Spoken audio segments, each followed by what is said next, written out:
नमस्कार दोस्तों, आज की कहानी है मेहनत रंग लाई। सर्दियों की एक शाम थी।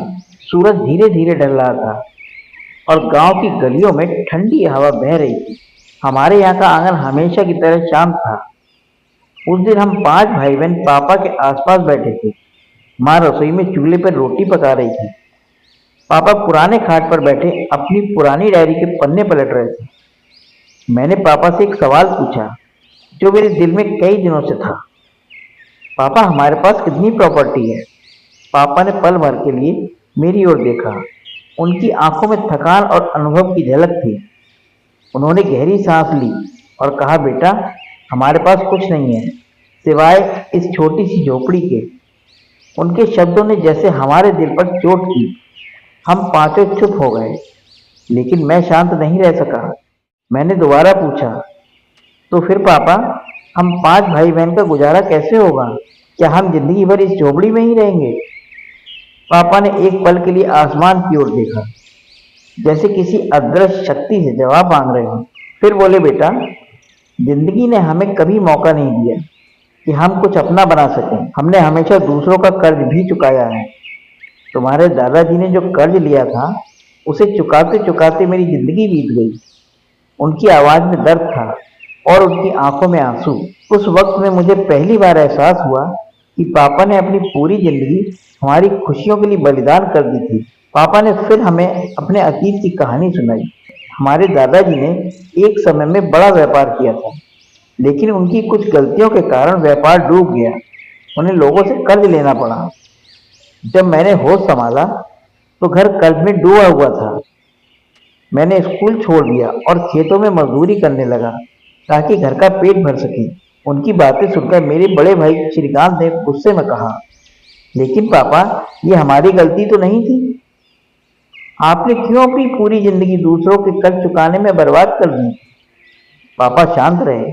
उन्होंने सर झुकाया और कहा, बेटा, ये सही हो या गलत, लेकिन मैंने यही सोचा कि हमारे परिवार की इज्जत बची रहे।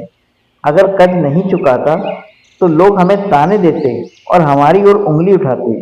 पापा की बातों ने हम सबको सोचने पर मजबूर कर दिया। मेरी बहन सुमन, जो हम सब में सबसे बड़ी थी, ने धीरे से कहा, पापा, अगर यही हाल रहा तो हमारी शादी कैसे होगी और बाकी भाइयों का भविष्य क्या होगा? पापा ने उसे दिलासा देने की कोशिश की, बेटी, भगवान पर भरोसा रखो, सब ठीक हो जाएगा। लेकिन उनकी आवाज में वह विश्वास नहीं था जो हम सुनना चाहते थे। श्रीकांत, जो हमेशा से तेज और गुस्सैल था, उस दिन अपना आपा खो बैठा। पापा, भगवान के भरोसे रहने से कुछ नहीं होगा। हमें अपनी जिंदगी खुद बनानी पड़ेगी। मैं कल ही शहर जाऊंगा। यहाँ इस झोपड़ी में रहकर मैं अपनी जिंदगी बर्बाद नहीं कर सकता। पापा ने उसे रोकने की कोशिश की, लेकिन श्रीकांत ने उनकी एक ना सुनी। अगले दिन वह शहर चला गया। उसकी जगह आंगन में खाली रह गई और उसके साथ हमारे दिलों में एक अजीब सा खालीपन भी आ गया। श्रीकांत के जाने के बाद माँ बहुत परेशान रहने लगी। वह दिन रात चुपचाप काम करती रहती है। कभी कभी रातों में मैंने पापा से कहते सुना, हमारे बच्चों का क्या होगा? उनकी जिंदगी तो शुरू होने से पहले ही खत्म हो गई। क्या हमने सिर्फ दुख देने के लिए जन्म लिया था? पापा ने उन्हें समझाने की कोशिश की, भागवती, हर दुख के बाद सुख आता है। हमारे बच्चे मेहनती हैं, एक दिन सब कुछ बदल देंगे। कुछ दिन बाद हमें श्रीकांत की चिट्ठी मिली। उसमें लिखा था कि वह शहर में एक फैक्ट्री में काम कर रहा है। उसने वादा किया था कि वह हमारे लिए पैसे भेजेगा। पापा ने चिट्ठी पढ़ते हुए कहा, मेरा बेटा बहुत समझदार है, देखना वह हमारी किस्मत बदल देगा। लेकिन श्रीकांत की चिट्ठी के साथ उसकी यादें और उसकी जाने का दर्द भी जुड़ा था।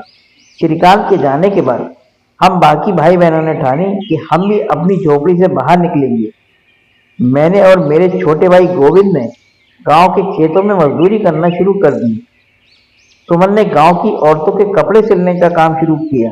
धीरे धीरे हम सब ने मिलकर घर का खर्चा चलाना शुरू कर दिया। कुछ सालों बाद श्रीकांत गांव लौटा। अब वह पहले जैसा नहीं था।